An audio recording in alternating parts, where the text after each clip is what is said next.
शबीना अंजुम, सबसे पहले मैं आपका हमारे चैनल नई उड़ान हिंदी में स्वागत करता हूँ। जी शुक्रिया।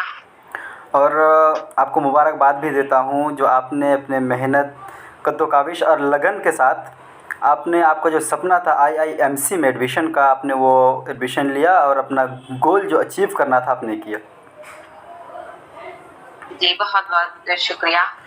बेसिकली शबीना अंजुम जी, इस इंटरव्यू में हम बात करेंगे जो लोग आईआईएमसी में एडमिशन के लिए तैयारी कर रहे हैं उनके हेल्प के लिए। तो सबसे पहले आप जी मुझे बताइए, जो आप उर्दू जर्नलिज्म कर रहे हैं वहाँ से, तो जी क्राइटेरिया क्या है? पीजी डिप्लोमा में एडमिशन लेने का क्राइटेरिया क्या है? सबसे पहले तो वहाँ पे जो शर्तें हैं कि ग्रेजुएशन पहले आपको कंप्लीट करना होगा, देन आफ्टर ही उसमें एडमिशन ले सकते हैं। और जो रही बात उसको क्राइटेरिया की, तो ऐसा कोई सिंपल वे नहीं है कि हाँ हम बस ये बोल सकते हैं कि आप ये पढ़िए देन हो जाएगा, आप ये पढ़िए। अच्छा, बट हाँ, एक अगर चीज़ हम मैं यहाँ पे बात क्लियर करना चाहूँगा। जो जैसे आपने कहा ग्रेजुएशन के बाद, तो क्या ग्रेजुएशन किसी भी सब्जेक्ट से, किसी भी लैंग्वेज से करके जा सकता है उर्दू में? बिल्कुल, बिल्कुल। बस आपको ये है कि आपको उर्दू आनी चाहिए।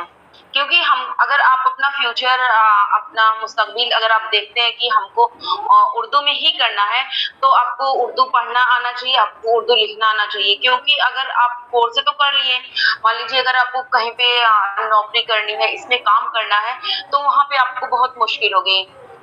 जैसे उर्दू में लिखना हुआ हो, उर्दू में पढ़ना हुआ या उर्दू में न्यूज़ पढ़ना हुआ, तो वहाँ पे आपको बहुत मुश्किल होगी। तो आप जिस लाइन में जा रहे हैं, कम से कम उस लाइन का, उस लैंग्वेज का आपको इल्म होना चाहिए। अच्छा, ऐसा कुछ क्राइटेरिया तो नहीं है जो एज अ सब्जेक्ट आपके सर्टिफिकेट में उर्दू शो करे? ऐसा तो नहीं है ना? ऐसा शायद नहीं है, क्योंकि मैं मतलब मैं जो मेरा ग्रेजुएशन उर्दू से नहीं था, लेकिन फिर भी मैंने उर्दू में ही डाला है। तो मुझे नहीं लगता कि ऐसा कुछ है। मैंने अपना ग्रेजुएशन इंग्लिश से किया है, देन आफ्टर मैंने उर्दू में एडमिशन लिया है। तो मुझे नहीं लगता कि दाखिला लेने के लिए ये चीज़ ज़रूरी है। अच्छा, हम एंट्रेंस पे बात कर लेते हैं। तो सबसे पहले आप बताइए कितने मार्क्स का पेपर होता है एंट्रेंस पेपर? ये रहता है 100 का। और आपको जैसे जामिया वगैरह और बाकी ये जो रहते हैं उसमें नेगेटिव मार्किंग भी होती है, लेकिन यहाँ पे इस बार ऐसा कुछ नहीं था कि नेगेटिव मार्किंग भी हो। तो ना अल्हम्दुलिल्लाह ये चीज़ अच्छी थी। अच्छा, और एक चीज़ यहाँ पे क्लियर करना चाहूँगा मैं, जो ये 100 नंबर का जो पेपर होता है आपका, तो ये एक ही पार्ट में होता है सारे एमसीक्यूज़ में, या फिर रिटन पार्ट भी होता है इसका? नहीं नहीं, दोनों में होता था, लेकिन इस बार जो पैंडेमिक की वजह से सब पे ये कहर पड़ा है, तो इस बार सिर्फ हम लोग को ऑप्शन ही था कि ऑन मतलब एमसीक्यू ही था। एमसीक्यूज़ सारे? हाँ, रिटन नहीं था कुछ भी। ओके, तो आप सिलेबस बताएंगे, मतलब किस किस एरिया या किस किस सब्जेक्ट से रिगार्डिंग सवाल पूछा जाता है? सभी आपको हर एक चीज़ का इल्म होना चाहिए। जैसे कि हम लोग को तो मेरे ऐसे कॉन्टेक्ट में ऐसे कोई थे नहीं जिनसे मैं बात कर सकती थी। लेकिन हाँ, मैंने एडमिशन लिया वहाँ पे, जो मैंने देखा तो वहाँ पे हर एक फील्ड से था। लेकिन हाँ, आपको बेसिकली जो रिसेंटली 6 महीने में हुआ है इसका इल्म होना चाहिए कि आईपीएल मैच में कौन लीडर है और कौन कैप्टन है, क्या हो रहा है, कब कौन सी मतलब कितना विन किया कौन सी पार्टी, ये चीज होना चाहिए। और पॉलिटिक्स आपको इसकी समझ होनी चाहिए कि कहाँ के लीडर कौन है, राजस्थान की में किसकी सरकार है, यूपी में किसकी है, बिहार में किसकी है, ये चीज आपको मालूम होना चाहिए। और थोड़ा बहुत हिस्ट्री से भी रहता है। तो बाकी अगर मीडिया से क्वेश्चन होता है, तो क्या मीडिया से रिगार्डिंग तो क्वेश्चन होगा ही, तो उसमें क्या सिर्फ उर्दू मीडिया के बारे में पूछा जाता है, या फिर हिंदी मीडिया, इंग्लिश मीडिया, फिर जो भी मीडिया है? नहीं, एवरी एवरी आपको हर एक फील्ड से आपको पूछेंगे। ऐसा नहीं है कि सिर्फ आपको उर्दू से ही पूछेंगे, आपको कुछ भी पूछ सकते हैं, कुछ भी हो सकता है। तो ऐसा कभी ये नहीं हुआ कि ये मैच कर गया। और कभी कभी सवाल देख के ऐसा लगता है ये तो इतना इजी है, ऐसा भी होता है कि हाँ हमको याद है तो हमको लगता है अरे ये तो है। जैसे कि विराट कोहली के बारे में इसके पहले कुछ था, मुझे एक दो सवाल याद है। राजस्थान के बारे में पूछा गया था कि वहाँ के लीडर कौन है। तो ऐसे अगर हम पढ़े हुए हैं 6 महीने का, हम डेली न्यूज़पेपर पढ़ते हैं अगर, तो हमको ये चीज़ मालूम है और उस हिसाब से हमको एंट्रेंस पेपर थोड़ा-सा आसान लगेगा। अच्छा, आप अपना स्ट्रैटेजी बताइए, जो आपने तैयारी कैसे किया? मेरी जो तैयारी थी वो तो मैं तो कह सकती हूँ मैंने बहुत मुश्किलात देखी अपने रास्ते में, क्योंकि मुझे कुछ भी नहीं मालूम था कि मुझे क्या पढ़ना चाहिए, क्या नहीं पढ़ना चाहिए, किससे मैं बातें करूँ। लेकिन इन लास्ट मैंने ऐसे ही यूट्यूब से ही मुझसे कहा गया यूट्यूब पे देखिए आप, तो मैंने यूट्यूब पे वीडियो देखा। देन आफ्टर मुझे आईएमसी में जाना भी नहीं था। फैक्ट बताऊँ तो मैंने 3 महीना जामिया मिलिया इस्लामिया की तैयारी की ज़ूम पे, और 3 महीने के उसी क्लास में मुझे जो भी स्टूडेंट थे उसमें से एक ने मुझे उनसे मैंने बात की कि जामिया का क्या है, कैसे है, क्या एडमिशन की क्या चीज़ है।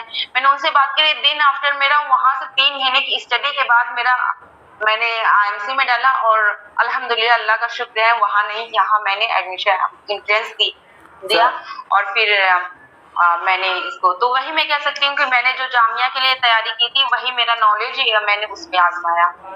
अच्छा शबीना अंजुम जी, आप बताइए, जो पीजी डिप्लोमा उर्दू में कितने सीट है आईआईएमसी में? 17 सीटें हैं। 17? 17 सीटें। और फॉर्म कितना और आता है लगभग?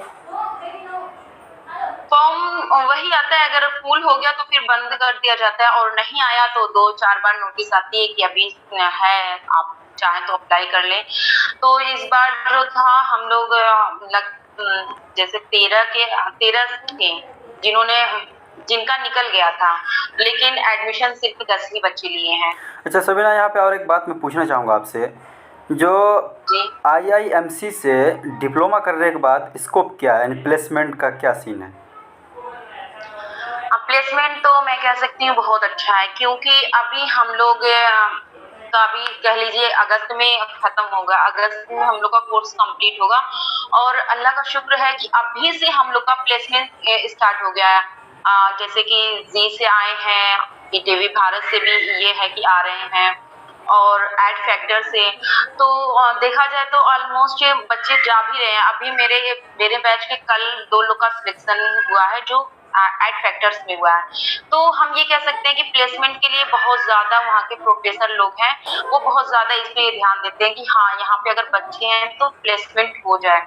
मैं अगर बात करूँ तो जो इंग्लिश जर्नलिज्म कर रहे हैं उसमें से लगभग 12-13 बच्चों का हो गया, आरटीवी से हो गया है, उर्दू में भी 10 बच्चों में से 2 लोग का हो गया, और आज हम लोग अभी जी सलाम का ही दिए हैं।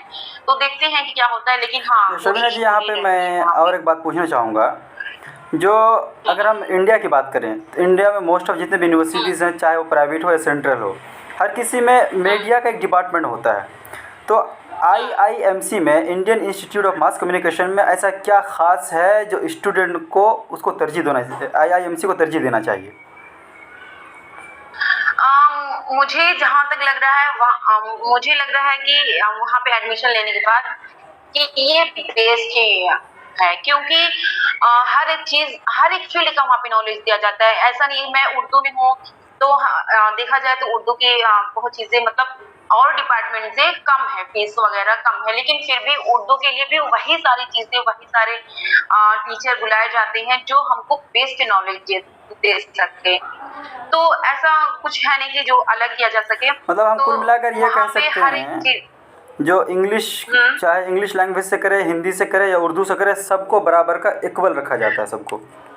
हाँ, क्योंकि अभी मैं बात करूं जो एड फैक्टर से आए हैं हम उसमें ओडिया जर्नलिज्म, उर्दू और हिंदी 5 बच्चों का सिलेक्शन हुआ है, तो उसमें से 2 उर्दू, 2 हिंदी और 1 उड़िया से थे। तो हम कह सकते हैं कि हम किसी भी लैंग्वेज से कोर्स कर सकते हैं, लेकिन अगर अगर मेरे पास नॉलेज है इंग्लिश का भी तो मैं इंग्लिश प्लेसमेंट में भी बैठ सकती हूँ। इसके लिए कोई मतलब रोका नहीं जाता हमको। शबीना जी, लास्ट में आपसे पूछना चाहूँगा, जो लोग तैयारी कर रहे हैं आईआईएमसी के लिए या फिर एडमिशन लेना चाहते हैं, उन्हें आप स्पेशल गाइडेंस क्या देना चाहेंगे? हम उनसे कहेंगे कि आप एकदम मन को शांत करके डेली जिस भी लैंग्वेज में आपको एडमिशन लेना है, डेली उस लैंग्वेज का न्यूज़पेपर एकदम चाट डालिए। कौन सी खबर कहाँ पे है, कौन लीड है, कौन किस न्यूज़ का क्या मतलब हो सकता है, पॉलिटिक्स आपको आनी चाहिए। ये चीज आपको एकदम बेसिकली आपको रट लेनी चाहिए कि हाँ कहाँ पे क्या हो रहा है, कैसे हो रहा है, ये चीज एकदम अगर हम उर्दू में जो बच्चे उर्दू में जानना चाहते हैं या हिंदी में, तो उनको अपनी लैंग्वेज का न्यूज़पेपर ज़रूर पढ़ना चाहिए और ये बेहतर होगा कि आप उसके साथ एक इंग्लिश का भी पढ़ें। उम्मीद करता हूँ जो सारी जानकारी इस इंटरव्यू में इकट्ठा कर लिया हमने, जो लोग तैयारी कर रहे हैं उनके हेल्प के लिए। हुँ। बाकी हमारे साथ बात करने के लिए शबीना अंजुम जी, आपका बहुत बहुत शुक्रिया। शुक्रिया आपका।